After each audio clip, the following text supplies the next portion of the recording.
I make sure I say I'm a poor black woman. I just don't say I'm a black woman anymore. I tell people I'm a poor black woman. In other words, if you got some help, you want to help me, that's the way you can help me. I don't need you to wear dashikis or kente cloth. You can help me with some adopt me.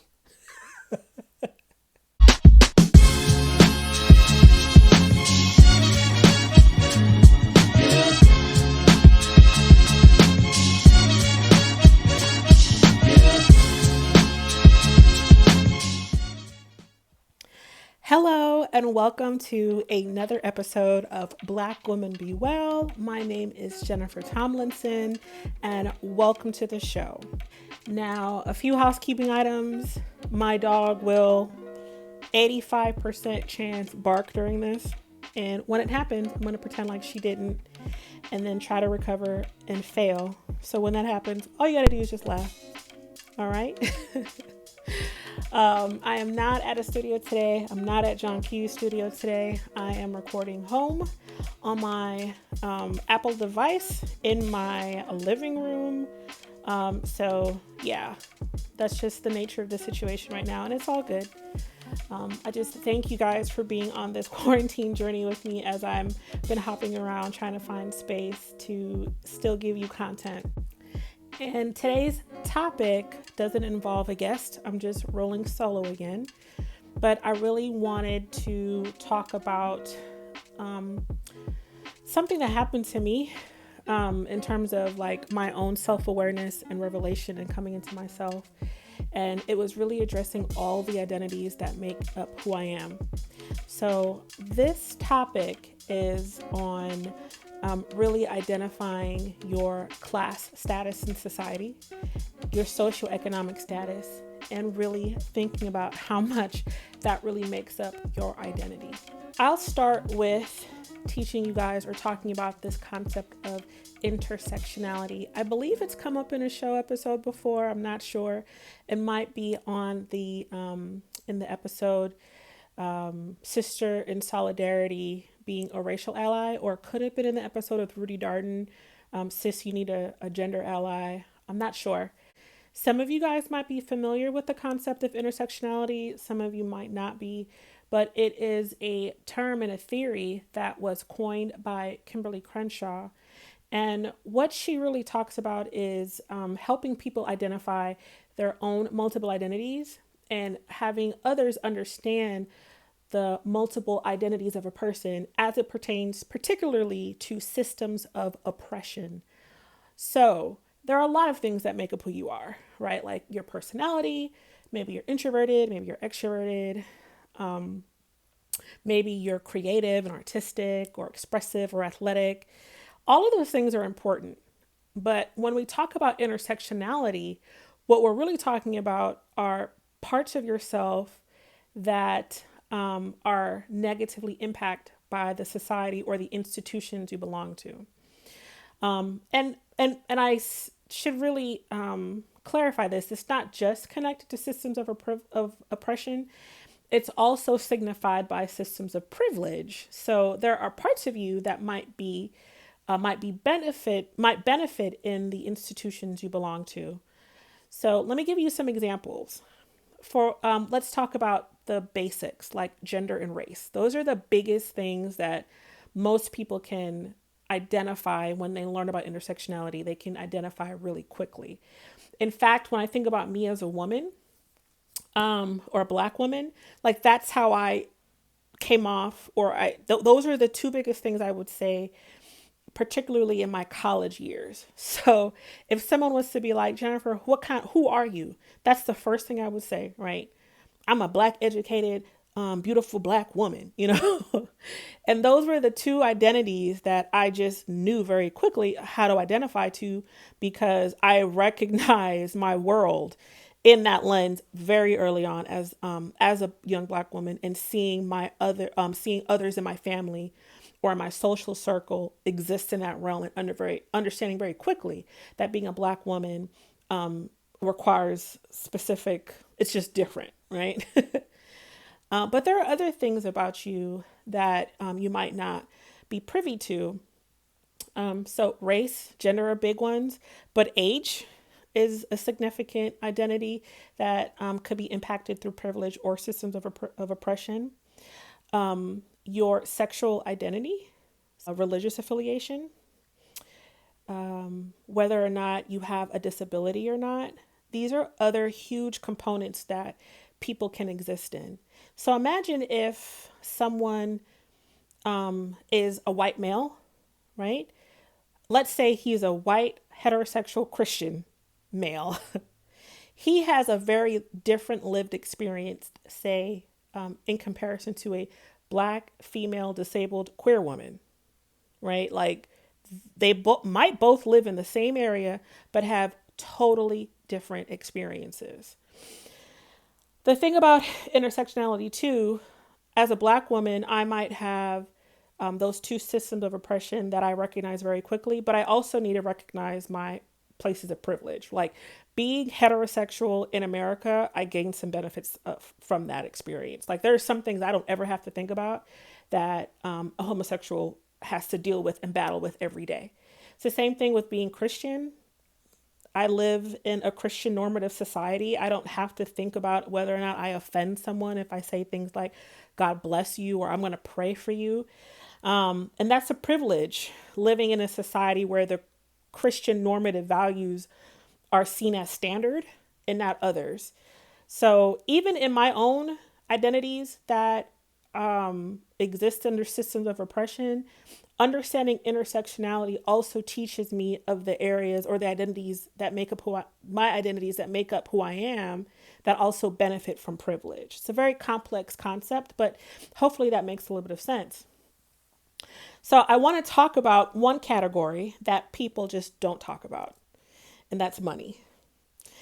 And I grew up Jamaican, so, and I've learned this is just a Jamaican thing. This is like an American thing. Like people don't talk about money.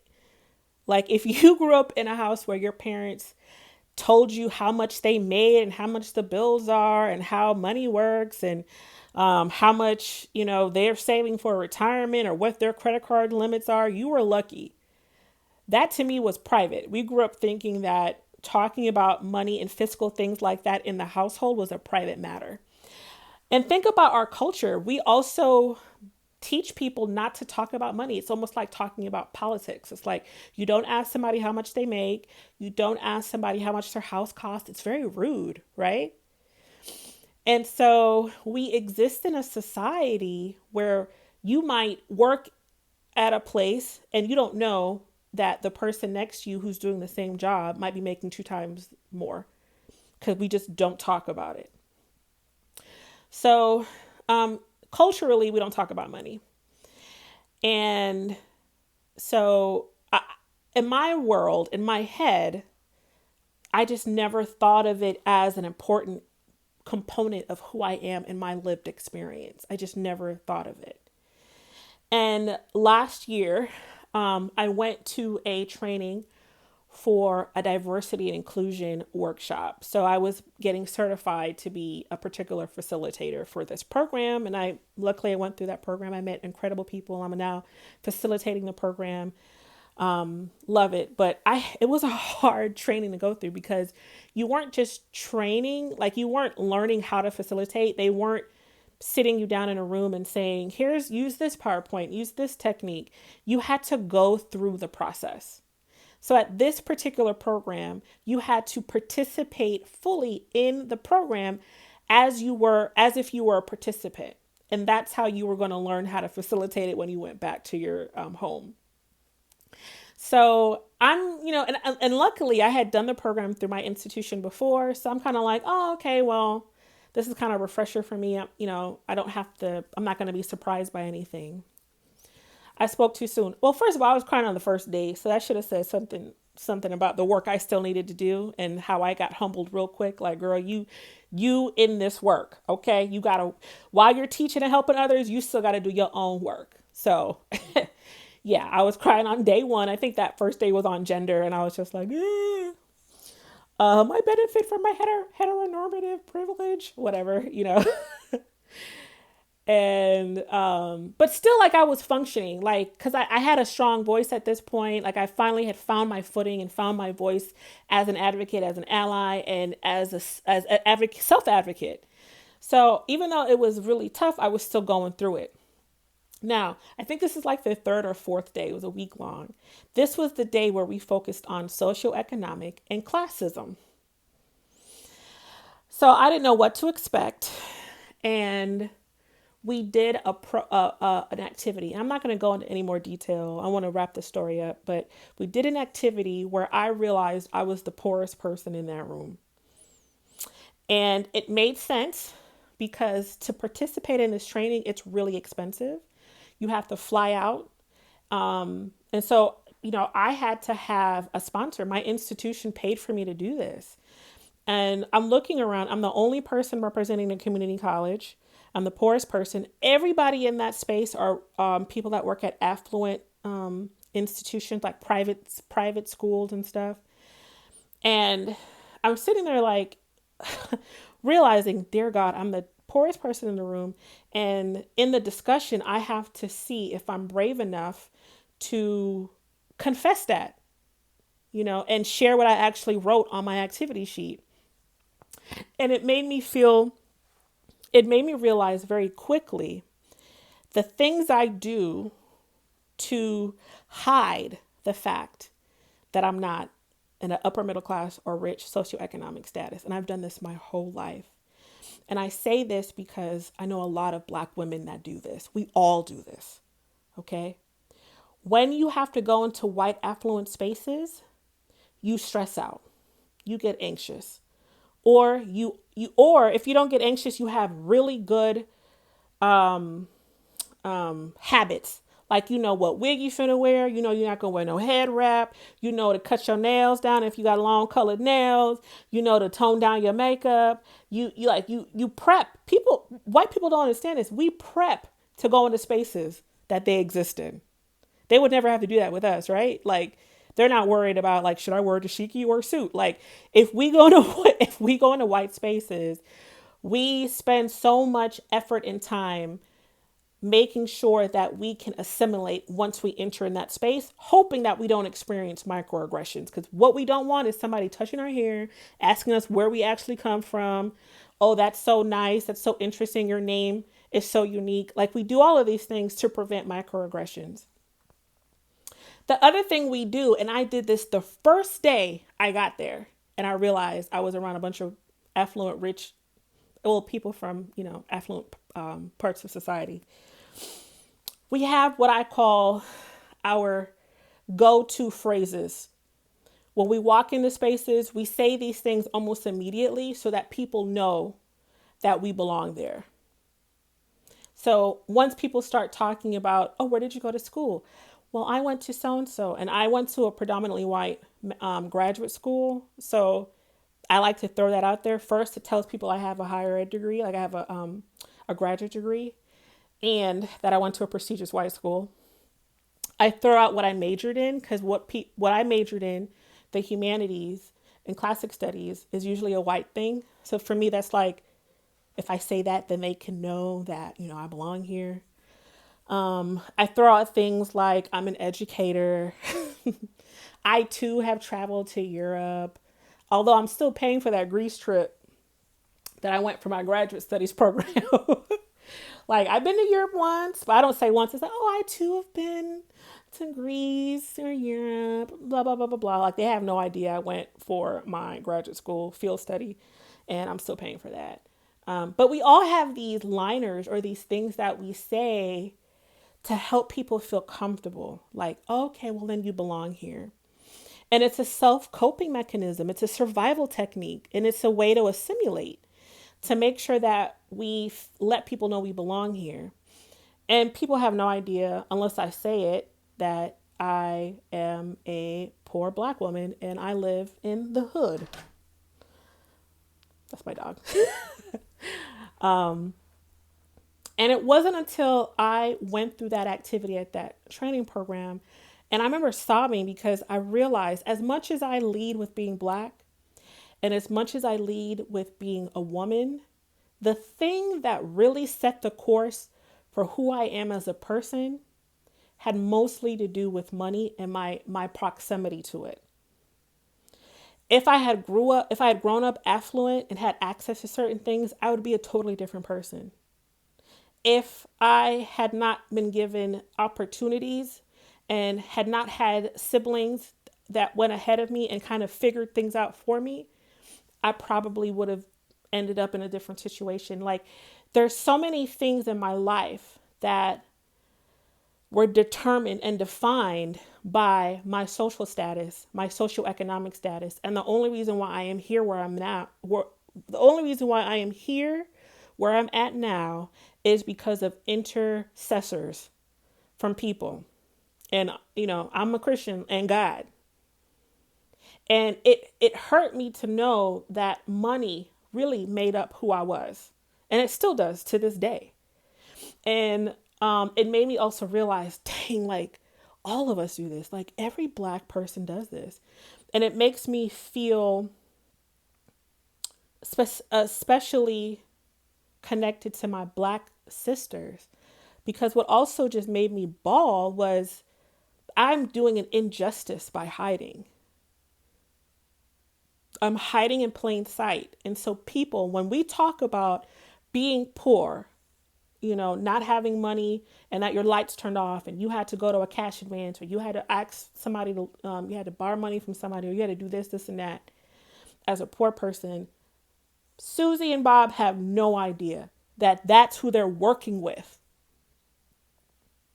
When we're at church, people have no idea that that's who I'm praising with. I do a disservice because in their mind, poor looks like homeless on the street. And that is poor. That's poverty. I mean, that's a part of the conversation too. But when we talk about poor people, we're talking about this. It looks like this. And the Black woman that's at your job, at that company, who doesn't know that that job is actually worth more, will take it on the penny instead of on the dollar, because we don't talk about money. And we'll never speak up and say, I actually need it. We always lead with other characteristics first, and we never own the fact that we are poor. And we're doing a disservice out here by not showing people what poor actually looks like. I need for white America to get a clear picture of what being poor in the lower socioeconomic status looks like. I make it look good because I'm punching up all the time. I'm assimilating all the time. So yeah, my makeup is going to look good. My fit's going to look clean. Everything is going to look good. You have no idea though that the stuff is on sale. Or I've had the same coat for years. You know what I'm saying? Like you never know. And that's a disservice. This is what it looks like. And so when you speak about poor people's needs, it's not just some mystical, poor people living in tents. And that is it too, but it's also me. It's literally your sister, your brother. It's the person you see every day. Can you speak up for me? Because this is what it looks like. It also does a disservice for us as a community because we think that we're rich because we can pay our bills. Because no one taught you that being house poor means you can pay your bills and you can't save, or you're one paycheck away from being homeless. Like if you lost your job today, you'd be stuck. You'd lose it all. We do a disservice when we think buying things means we're rich. And that's because we don't talk about money with each other. I think if more people embrace the fact that they are lower middle class, meaning they're right on the edge of the poverty, of the poor differentiation, or they're just poor. And we have numbers for it. The US has defined it. Look it up. It's like a household of four. If you make like $70,000 a year, you're right there like at the cusp of middle class and poor. And we know a household of four, $75,000 a year is poor. That's hard to live. So why do I say all of this? I say all this to say that it is my desire for people to really understand all of the parts of their identity that intersect and get a really good holistic view of themselves. I want y'all to think about that, especially as Black women, as you advocate for yourself. Really make sure you're also thinking about the socioeconomics. And for my white people out there, my white allies, I need for you to know this is what poor looks like. And all the time we're around you, we're trying to act like we're not poor so we can be accepted. And that's a whole thing.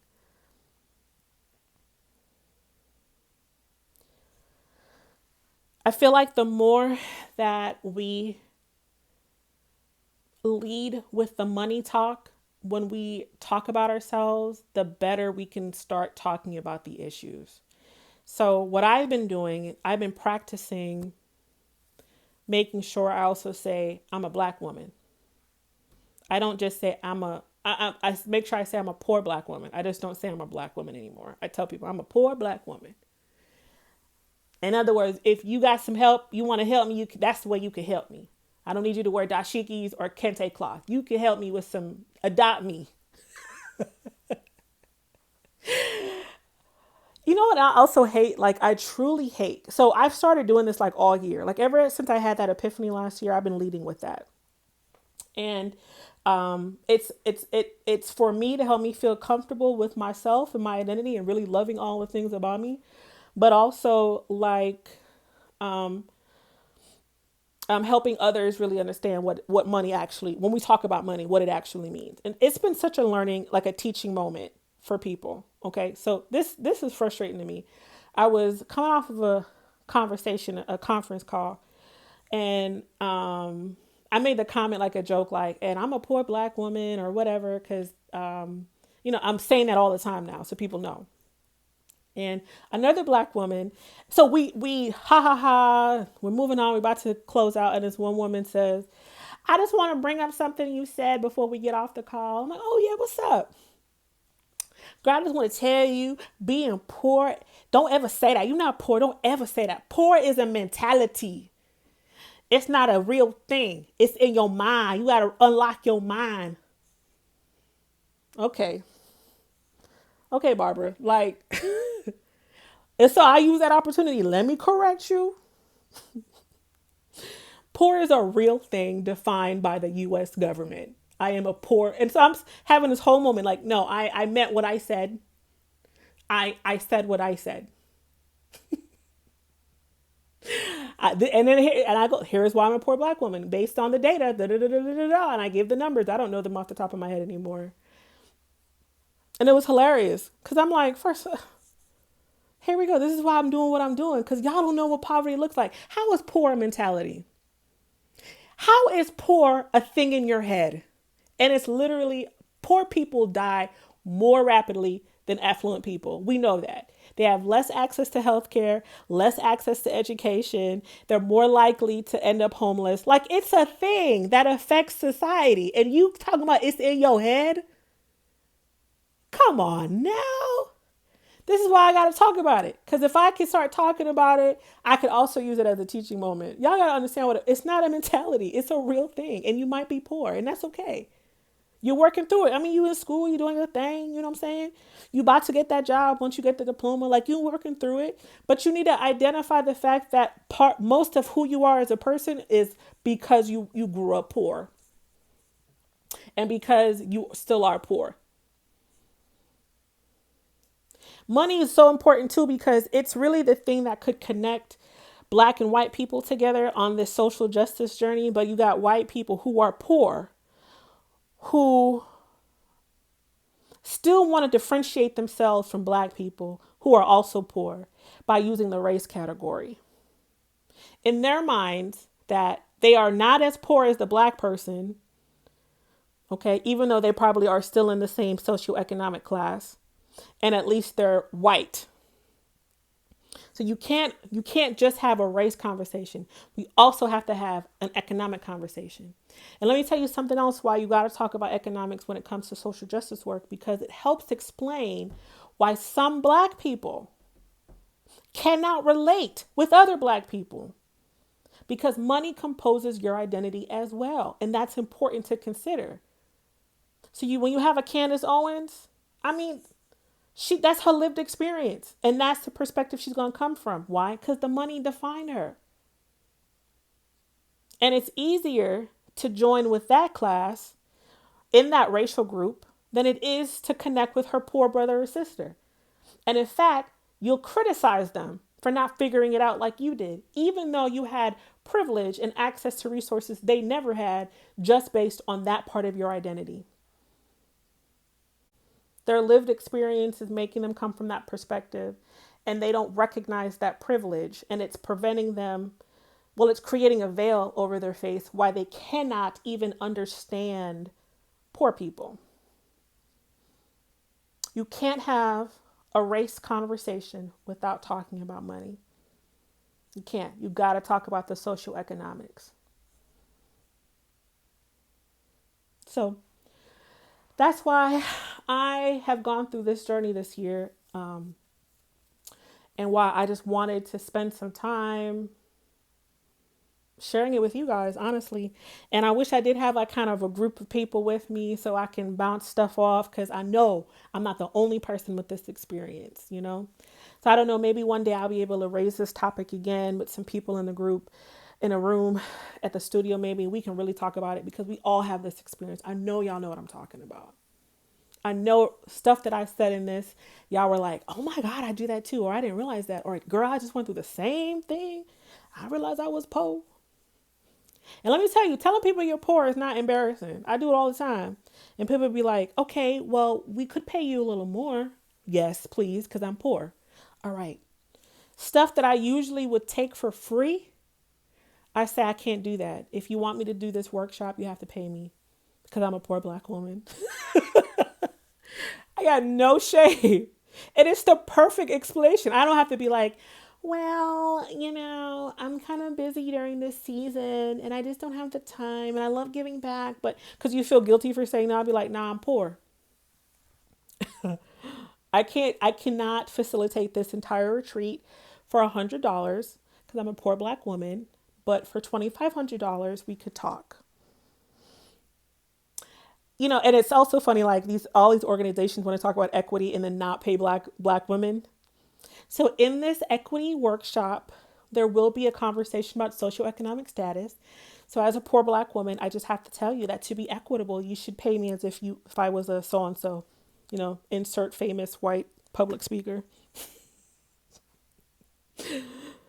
Y'all gonna truly, really under, you know, come on, man. Y'all gonna undersell me, underbid me. I'm a poor Black woman. I'm literally poor. This is your way of helping with the equity issue.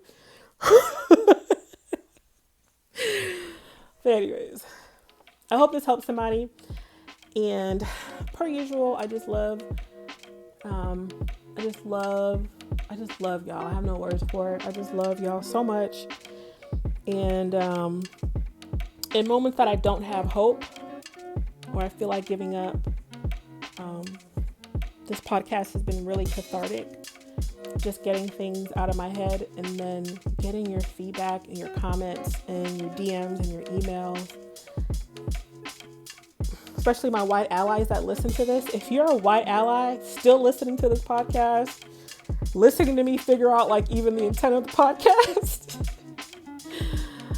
I appreciate your feedback and I love y'all for that. You have no idea.